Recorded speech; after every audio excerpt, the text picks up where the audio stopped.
Kevin is a big Liverpool fan. Kevin, good morning. You were there yesterday, I believe. I was, yeah. Good morning. Yeah, I'm one of the village idiots, I'm afraid. Go on. To be honest, I spoke with a good Man United fan, season tickets holder, before the game about us, and he was worried about the game, and I said I wouldn't worry too much. We're not flying. We're not playing well. We struggled against Sheffield United. We struggled against Crystal Palace. We struggled against Luton, and we struggled against Fulham at home. We scored worldy goals from outside the box. Trent, McAllister, Endo. Yesterday, the three forwards in that team yesterday looked like strangers, to be honest. Núñez needs to learn the offside rule. Until Gakpo come on, there was nobody actually running directly and trying to beat a man. Diaz on the left wing was running across the pitch instead of going past the man and pulling. So Graham, we're not firing on all cylinders in the forward line. Paul Szoboszlai started off like a house on fire for the first 6 or 7 games, and he struggled the last 3 or 4 games. Actually got pulled off yesterday. So yeah, we didn't play well, Graham. We dominated Manchester United, and we dominated Manchester United because they sat in. And yeah, as Virgil van Dijk said, yeah, they didn't come to win. They come to basically get a draw. If they get us on the break, they get us on the break. Okay, Kevin. But Graham, what would you say to that? I mean, there is an extremely straightforward view from a Liverpool fan who says this is how I saw it, and I think you've got to be practical about it. I think you've got to be, much more pragmatic about it. Good morning, Kevin. Morning, Graham. Kevin, I've been saying for months that this Liverpool team are very, very dangerous because they have more goal scorers than anyone else. And when you've got goal scorers, it means that you don't always have to play well to win football matches. And I accept the point you're making about last-minute winners in the last few games, but that's what top teams do. And I'm reluctant to be critical of Liverpool yesterday because in the history of, I don't know how old you are, but you've no doubt witnessed great teams at Liverpool. And the great teams do that. They don't always play well, but they find a way to win.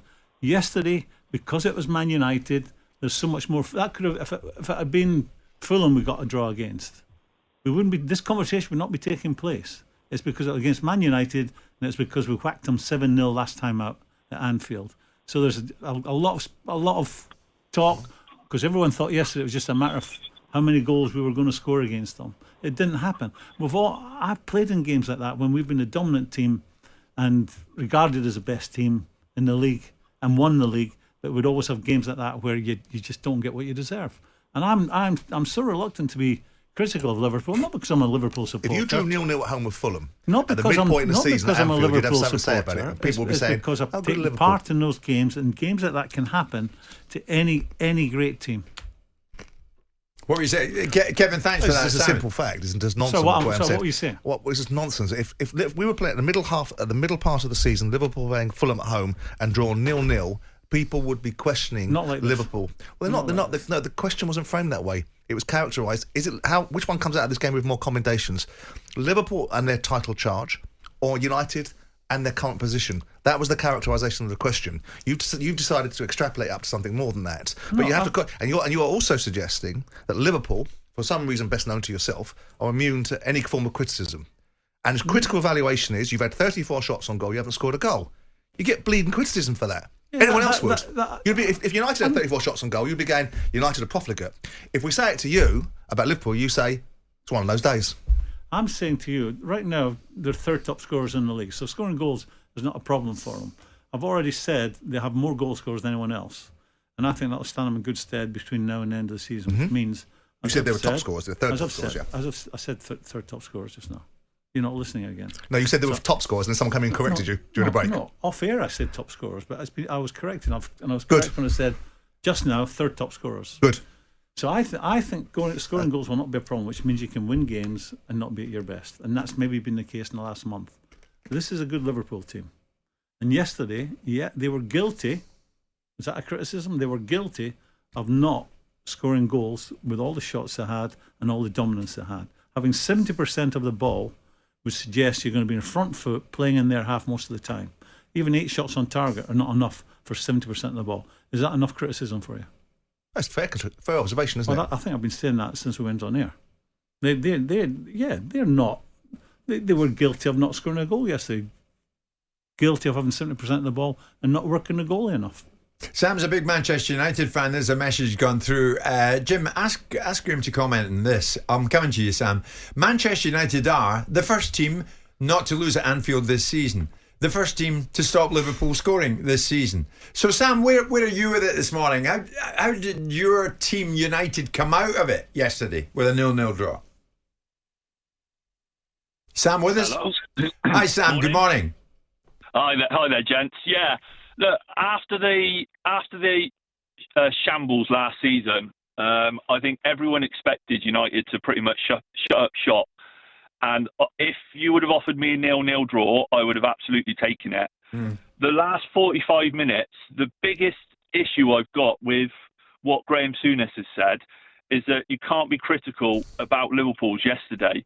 If you want Liverpool to win the title, you have to be critical of yourselves yesterday. 34 shots you had on target, you couldn't score. Bournemouth put 3 past us the week before. We let in God knows how many goals in the Champions League the past few weeks. I don't know why this is getting me so frustrated, because I don't care about Liverpool. But for you to say you can't be critical of Liverpool, if you want Liverpool to win the title, you have to be critical of your performance yesterday. Is that not fair, Graeme? What we're talking about? I've just told them. If you just switched on, what's his name? Sam, yeah. I've just. But you've been dragged there kicking and screaming, Graeme. You can get all prickly if you want. At the beginning of this show, you did your usual default chest back, shoulder back, chest out game. Liverpool this, Liverpool that. Can't criticise them. You did all that. We can play the audio back if you want. I think he asked me the question. He's on it today, isn't he? Turns up late and thinks he can dominate. How can I turn up late? Sam, forgive me for not being allowed to talk. Is it not a fair comment, Sam, Graeme? Sam, you said earlier you'd have to be a village idiot to criticise Liverpool for yesterday. But what the depth of criticism? Well, no, you wouldn't, there. clearly. The depth of criticism. Now he's qualifying it. If you have 70% of the ball, you have 12 corners, and Man United have none. You have 8 shots on target. There's a criticism. If you nitpick, you have 70% of the ball, but only 8 shots on target.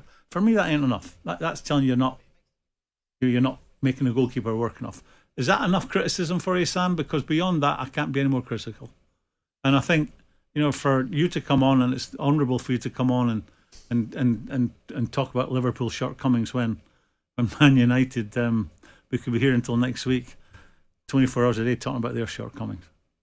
Oh, look, and I 100% agree with you. The performance in the United team at the moment, no one can answer what's going on, not just this season, but the past few seasons. But like I said, the biggest frustration, Liverpool are doing really well this season. They couldn't get past United yesterday. They couldn't. If you want to win the title, you have to win these games. But Sam, you as a Man United supporter are basically saying that Man United are not very good and Liverpool should be smashing them. But in football, like anyone who's a follower of football, the best team doesn't always win. You don't always get your just rewards. And that was a case of Liverpool yesterday. You cannot say that they didn't deserve to win the game. Yeah, they ended up not winning the game because they were not their usual selves in front of goal. But I think I come back to it. This is a game that at 12 months, when it was last April did they play? And it was such a one-sided affair that going into this weekend, it was only a matter of time and how many goals Liverpool would score against them. And it didn't happen. So we're being critical of Liverpool because they didn't score 7 goals yesterday. Colin's a Liverpool fan. Colin, would you be critical of your team in any way after you witnessed what you witnessed yesterday at Anfield? 34 shots to United 6, and yet you couldn't score. You couldn't win it. Good morning, Colin. Morning. Hi. Colin, you with us? Yeah. You were there. I mean, what's your take on A, the scoreline, and B, what it tells us about Liverpool? The scoreline's the scoreline, I think, isn't it? I mean, the way Everton Man United played, it was like I said to the lads who sit next to us, it's like Burnley have come to Anfield again. They were negative, and I knew that from the start when they turned us round. When we had us shooting at the Kop the first half, I knew they were going to do and play that way. So, yeah, we could have been more critical up front, for sure, but they never made it easy for us. I think they've done a good job at pulling off what they wanted to do, and that was stop us from playing. and hence why the atmosphere was a bit down. Obviously, a lot of us thought we were going to go there and turn this Man United team over. They're not the best Man United team, but I think, the way the game panned out, and that's why the atmosphere was a bit crap. I think, that's the first time, I think, in 35 games at Liverpool, in all comps, they've not scored a goal. Liverpool, 35 games. It's interesting because Liverpool are tracking at the same statistical goal ratio they got last year, which made them finish 5th. Liverpool scored 36 goals in 17 games. So ultimately, Liverpool aren't a goal-scoring machine. Okay, well, another one of many messages. Goal-scoring ratio. Stats don't win games; goals win games. And you know that game when you played. Of course, you knew that, and you know it now.